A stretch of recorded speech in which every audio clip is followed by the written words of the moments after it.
Depois de imprimir dinheiro a rodo, é isso que acontece. Olha só. Em 2020, o que aconteceu em 2020? Covidovski. Em apenas 2 anos, eu peguei aqui de fevereiro a fevereiro até 2022, em apenas 2 anos, 40% de aumento na quantidade de dinheirinhos em circulação. Isso foi o que o Fed fez para controlar. A economia está colapsando, entrou aí um vírus do nada. Então o que a gente faz? Vamos controlar a economia de que jeito? Vamos imprimir dinheiro, vamos inventar dinheirinhos e distribuir para as pessoas. À época, eu lembro de reportagens que o presidente Biden estava com dificuldade para fazer a população gastar esse dinheiro. Está tentando incentivar a população a gastar, porque eles distribuíram cheques de $1.000 para os americanos lá. Não somente para os americanos, mas as empresas se beneficiaram em muito desse dinheiro, porque a gente sabe como esse dinheiro entra em circulação, através dos cantilionários, né? Então aqui teve um aumento de 40% na quantidade de dinheiro em circulação e, obviamente, isso fez os preços das coisas aumentarem. A inflação aumentou. Por quê? Se existe uma quantidade de coisas para serem compradas e uma quantidade de dinheiro que compram aquelas coisas, você aumentando a quantidade de dinheiro em circulação, você aumentou a oferta daquele produto. Então, os preços vão aumentar para se equiparar. Não que as coisas se valorizaram, mas que os preços aconteceu uma reprecificação das coisas para equiparar a nova oferta monetária. E, obviamente, isso faz a inflação acontecer. Então, veja que até 2020, a inflação em torno de 2%, que é a base do Fed. Eles querem manter a taxa de juros em 2%. Quando eles imprimiram dinheiro a rodo, 40%, e veja na história, isso é 40% de todos os dólares que existem em circulação. Veja que desde 1970, quando começa lá, acaba o padrão ouro-dólar, existe uma impressão de dinheiro que vem crescendo, já que os governos precisam se financiar de alguma maneira, né? Então eles imprimem dinheiro e criam dinheiro do nada. Mas esses últimos 2 anos foi um recorde de impressão de dinheiro. A curva é praticamente 45 graus aqui, começa a subir desesperadamente para cima a quantidade de dinheiro em circulação. E a economia não aguenta, precisa reprecificar as coisas. Agora eles querem descer a taxa de juros, que chegou a bater 9%, para 2%. E isso vai demorar bastante. Então, quando eles imprimiram essa quantidade de dinheiro, para onde foi o dinheiro? Se ninguém podia sair para a rua e comprar nada, estava todo mundo preso dentro de casa, não havia ninguém produzindo nada. O dinheiro foi para os investimentos, foi para o S&P 500. Não estava funcionando nada, mas o dinheiro veio para cá. E nesse período de 2 anos que eu marquei aqui, que é justamente o período de impressão de dinheiro, a bolsa aumentou em mais de 100%. A bolsa aumentou mais de 100% sem nenhuma produtividade no caminho. Um grande absurdo. Então, o Fed imprime dinheiro para resolver um problema e, na verdade, está criando outro. E está fazendo com que as pessoas que poupavam dinheiro até então não tenham mais poder de compra, já que agora uma nova oferta de dinheiro dilui aquelas pessoas que poupavam dinheiro. E aí, as pessoas conseguiam ganhar dinheiro, os banqueiros, né, os diretores, os empresários ganhavam dinheiro aqui na bolsa. Subiu o preço das coisas e agora eles precisam derrubar os preços novamente. Vejam esse vídeo aqui, eu vou deixar para vocês nos comentários. Não vou colocar o vídeo porque é complicado, né? Muito tempo está em inglês aqui, mas é do Milton Friedman. E ele está dizendo aqui: a inflação é feita pelo governo e por mais ninguém. O governo é que cria a inflação. Imprimir dinheiro para os gastos do governo não causaram a inflação. O que causou a inflação foi Covid, foi Putin, foi a OPEC, foi as companhias de petróleo, foi a situação do gás, foi o consumidor. Não foi a impressão de dinheiro e não os gastos governamentais. Isso, óbvio, não está aqui no discurso do Milton Friedman, porque esse cara que tem, já morreu, sei lá quantos anos ele tem, né? Será que ele tá vivo ainda? Vamos dar uma clicada aqui que eu não sei. É um vídeo super antigo. Morreu em 2006. Então, obviamente, ele não falou sobre isso. Mas assistam esse vídeo, porque é muito interessante o que ele está colocando aqui. Como funciona o dinheiro e como o governo se aproveita dessa impressão de dinheiro infinita. E olha só, como acontece a destruição do poder de compra. Claro, é um gráfico simples, mas você pode entender quanto o seu dinheiro não vale nada, porque existe a inflação.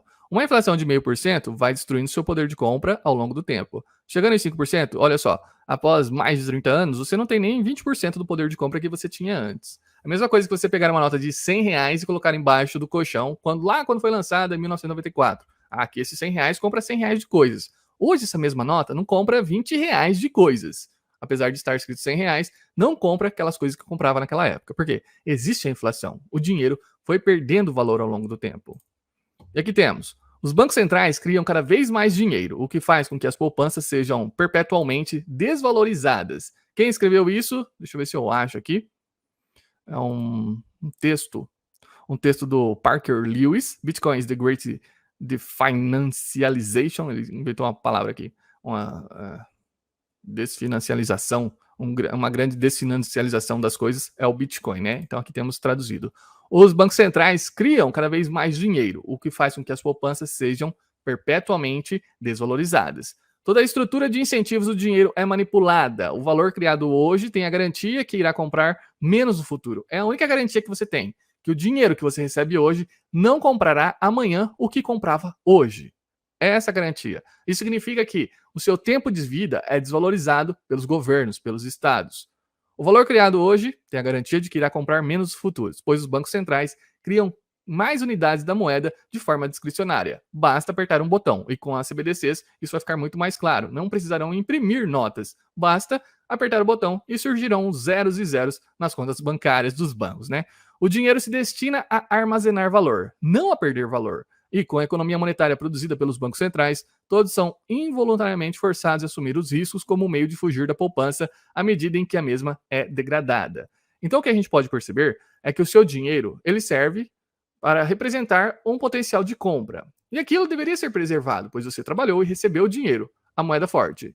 Mas essa moeda, ela não é nada forte. Isso deveria ser preservar o valor e o poder de compra. Só que os bancos centrais imprimem tanto dinheiro, forçando a desvalorização dessa moeda. O que implica que desde 1970 você precisa trabalhar duas vezes, uma para ganhar seu dinheiro e a outra para manter esse poder de compra. Então existe uma diferença muito grande entre economizar e investir. Se seu dinheiro tivesse o poder de compra, bastaria você economizar e se concentrar em atividades que realmente importam, que é o quê? O seu trabalho, a maneira como você ganha dinheiro. Então você já fez uma atividade de risco, você já saiu para a rua e trabalhou e ganhou esse dinheiro. Agora você precisa usufruir dele, mas você não precisa usufruir de tudo. Você quer poupar, você quer economizar, ter outras coisas. Não tem como você, com o salário de um mês, comprar uma casa. Então você começa a poupar, a economizar para poder realizar os seus sonhos. Entretanto, desde 1971, esse economizar já saiu fora do dicionário. Você não consegue mais manter o valor e os seus bens simplesmente economizando, porque a poupança é destruída a cada dia que passa. Isso porque existe a inflação como destruição do seu poder de compra. E a inflação, ela é o quê? Ela é feita pelos governos e por ninguém mais do que os governos. A inflação é produzida pelos governos, não é um empresário malvadão. Os governos imprimindo dinheiro destroem o poder de compra das pessoas. Então vamos continuando por aqui. Acho que eu estou trazendo algumas coisas que talvez não importam para muitas pessoas, mas isso impacta na sua vida diretamente. Economizar é diferente de investir. E após 1971, você começou a todas as pessoas a precisarem investir para tentar compensar essa destruição de capital. Isso significa que agora você não se concentra somente na capacidade de gerar valor para a sociedade, produzir as coisas e receber o seu dinheiro. Agora, você precisa se preocupar em trabalhar, mas você precisa trabalhar para preservar o seu dinheiro. 2 trabalhos você tem. E olha só, todo mundo está em risco. Se você pensa que investir é um risco, espere até que a conta por não investir chegue. Se você pensa que tentar isso é demais, que é muito difícil você investir, espere até que a conta por não tentar chegue. Ou seja, depois que os bancos centrais tomaram o poder do dinheiro lá em 1971, o seu dinheiro perde valor. Então você pode simplesmente economizar e ir perdendo o poder de compra aos poucos, você já está no risco e certamente você vai perder dinheiro, ou você vai buscar investir o seu dinheiro para ganhar mais. Só que você está entrando no risco. De todas as maneiras, você está enrolado. E mesmo investindo, isso não é garantia de que você supere o poder de destruição. É um grande absurdo.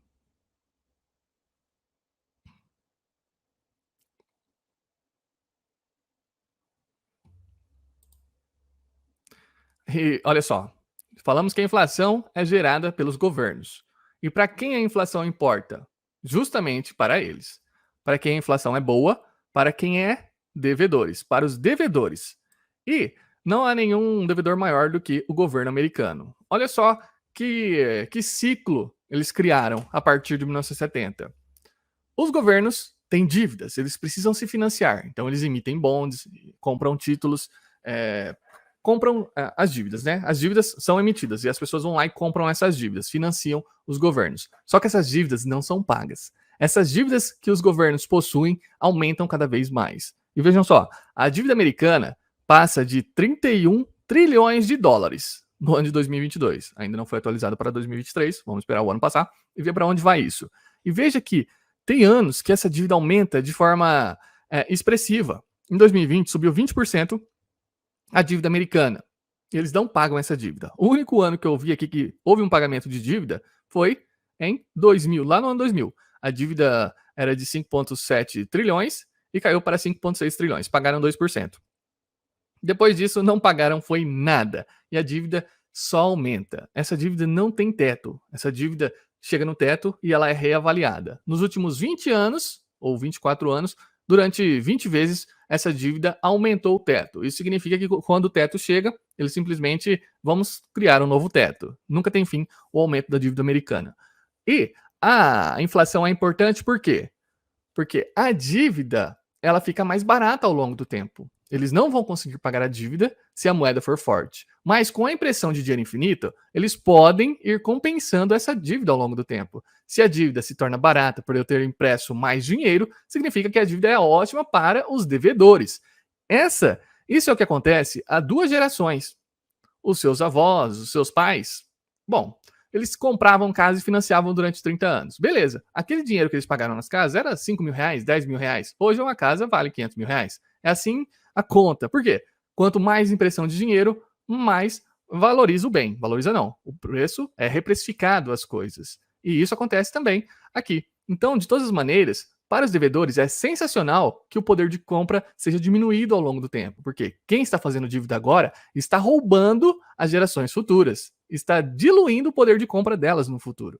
E vejam que essa dívida, ela passou do GDP, que é o GDP é o PIB do país. Então, enquanto o PIB cresce pouquinho, a dívida cresce muito mais. Veja, o PIB americano, 26 trilhões, enquanto a dívida está em 31 trilhões. 120% é a dívida americana sobre o próprio PIB. 2 vezes.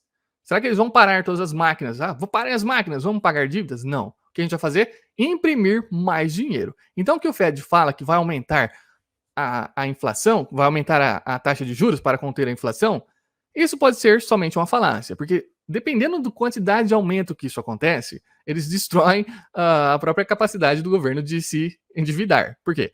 Se eles têm uma dívida, eles precisam pagar os juros da dívida. Quando você investe no tesouro, é uma dívida que o governo você tem com o governo, e o governo paga juros por isso. Quanto aumenta os juros, fica mais caro para o governo. Então pode ser que a gente esteja chegando realmente em um teto para que isso volte a cair ao longo do tempo. Estou vendo chegando perguntas aí, já a gente fala o que está. Tenta responder algumas questões. Mas veja que a dívida nunca será paga. O PIB vai aumentando, vai sendo produzido cada vez mais coisas, entretanto, a dívida vai aumentando. E isso serve para o Estado nunca pagar as suas dívidas e continuar nessa manipulação absurda de coisas como o próprio dinheiro. Minha nossa. Então, a conclusão final é. Não temos conclusão final, mas temos aqui uma postagem do Alf super interessante.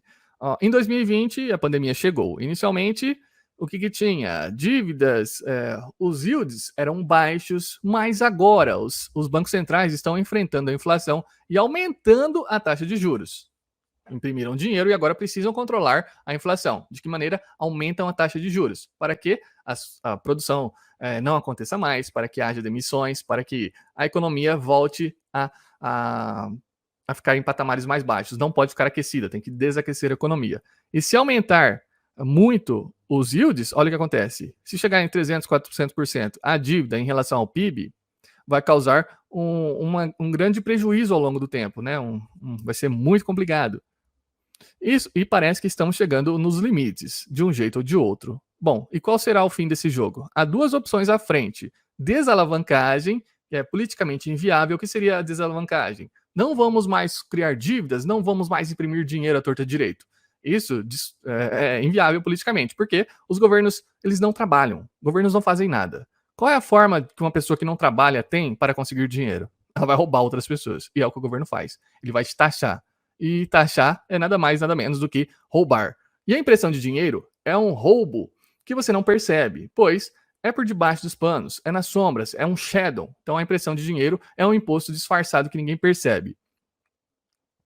Se você está criando dinheiro equivalente à impressão de dinheiro, desalavancando, você está destruindo dinheiro. E esse processo é extremamente doloroso e faria com que 2 gerações perdessem o que eles ganharam, né? E o que prosperaram com essa ilusão de riqueza, com esse efeito de ilusão de riqueza. Então, lá, o seu avô, o seu pai comprou uma casa baratinho, financiou em 30 anos, e agora essa casa vale muito. Essa é a ilusão de riqueza, porque a casa não produziu outra casa, a casa não fez um filhinho e teve um quarto a mais. Não, continua da mesma maneira, mas a ilusão de riqueza é, quanto mais dinheiro em circulação, mais caro ficam as coisas.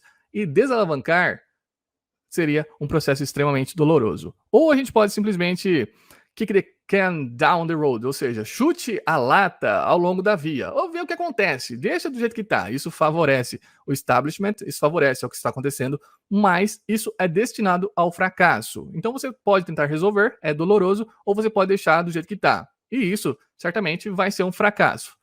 Só que parece que vai continuar acontecendo dessa maneira, né? A ilusão de riqueza, o paradigma dessa ilusão de riqueza, pode funcionar ainda mais, um pouco mais. O que temos como verdade é que se continuarmos chutando a lata ao longo do caminho, o sistema inerentemente vai se tornar instável. E qualquer efeito borboleta que aconteça, ou seja, uma pequena borboleta balançando as suas asas, isso significa os yields se movendo cada vez mais altos, ou uma pequena recessão pode ser o suficiente para tornar os mercados um colapso, um tornado dentro dos mercados, né? Essa é a conclusão. E por isso que a gente precisa estudar aqui, olha só, Parker Lewis, Bitcoin é a grande desfinancialização desse sistema. Então você vai entender como um Bitcoin será sempre um Bitcoin, e isso é super diferente de um dinheiro não será sempre um dinheiro. Um dinheiro agora vai se tornar 10 centavinhos de dinheiro, 5 centavinhos de dinheiro, não terá o mesmo poder de compra. É como se você medisse as coisas com uma régua elástica, que aumenta e diminui conforme a vontade de outra pessoa. Então você não tem certeza nas coisas que vão acontecer. Mas o Bitcoin resolve esse problema e muda a sua preferência temporal. Isso é algo surpreendente. Vou deixar esse link aqui para vocês podem verificar. Sobre a questão da preferência temporal, quando a gente está nesse sistema de impressão de dinheiro e desvalorização do tempo de vida, destruição do seu poder de compra, o que você tem? Uma preferência temporal elevada. O que significa isso? Que agora é o momento de gastar esse dinheiro, porque lá na frente o seu dinheiro não vai valer nada. E se ele não vale nada amanhã, eu sei que ele vai se desvalorizar amanhã, eu preciso gastar ele hoje. Isso significa que é um incentivo às dívidas, à não poupança, a utilizar agora, a você não se preocupar com o depois, porque não tem como você se preocupar quando você está economizando, você está perdendo dinheiro aos poucos. Isso faz com que sua preferência temporal seja elevada, porque você está preocupado com o hoje. E o Bitcoin, ele inverte essa lógica, fazendo com que você pense em uma preferência temporal mais baixa. Você está fazendo uma poupança que não é degradada, é uma bateria que não diminui. O dinheiro hoje é uma bateria que vai acabando. Quanto mais você poupa, você precisa poupar cada vez mais para aumentar a sua bateria. Só que o governo vem e descarrega a sua bateria. Então é essa guerra que você tem ao longo da sua vida inteira. Desde 1970 é assim, quando acabou o padrão ouro-dólar, né? Isso para o mundo inteiro, porque antes, lá na década de 30, já havia acabado para o varejo com aquela imposição americana, que as pessoas deveriam dar o ouro para o Estado, senão poderia até ser preso. Você não poderia mais ter ouro dentro das suas casas. Até que em 1970 veio o golpe no mundo com o Nixon e tudo mais. Depois vocês pesquisem aí como isso aconteceu. Então, a preferência temporal, quando você tem o Bitcoin, ela muda de uma forma muito drástica. Os keynesianos vão falar que quando você tem uma moeda forte e que a inflação não acontece, isso destrói a economia de uma maneira muito pior do que se a inflação acontecesse. Isso é o que os keynesianos falam. Mas se você tem um produto um dinheiro, o Bitcoin, um dinheiro forte, que não se desvaloriza, que ele sempre vai valer óbvio, a gente está em busca do preço ideal do Bitcoin, já que é um ativo novo e apenas 200 milhões de pessoas estão utilizando, mas é um ativo escasso. E quando você tem algo escasso, ele por si só tem o poder de valorização. Porque se você dividir a quantidade de bitcoins, 21 milhões, que pode ser dividido em 8 casas, ou seja, um bitcoin ainda é dividido em 100 milhões de satoshis, você tem muitas pessoas no mundo para pouco Bitcoin. Ou seja, você tem uma moeda forte. E se você poupa nessa moeda forte, você tem uma preferência temporal baixa. Vai poder gastar no futuro o mesmo que você está recebendo hoje. E qual é a diferença entre o pensamento keynesiano e você utilizar Bitcoin? E por que o Bitcoin é a solução? Porque se você tem o Bitcoin que mantém o valor, significa que as pessoas voltarão a trabalhar uma vez só. Vou me dedicar na minha atividade e receber esse dinheiro para comprar Bitcoin. E o Bitcoin vai se tornar cada vez mais valioso. Isso significa que se você não tiver algo valioso para trocar por Bitcoin, você não vai poder participar dessa nova economia. Então, o Bitcoin é isso. É uma grande desfinancialização desse sistema bagunçado que a gente tem por aí.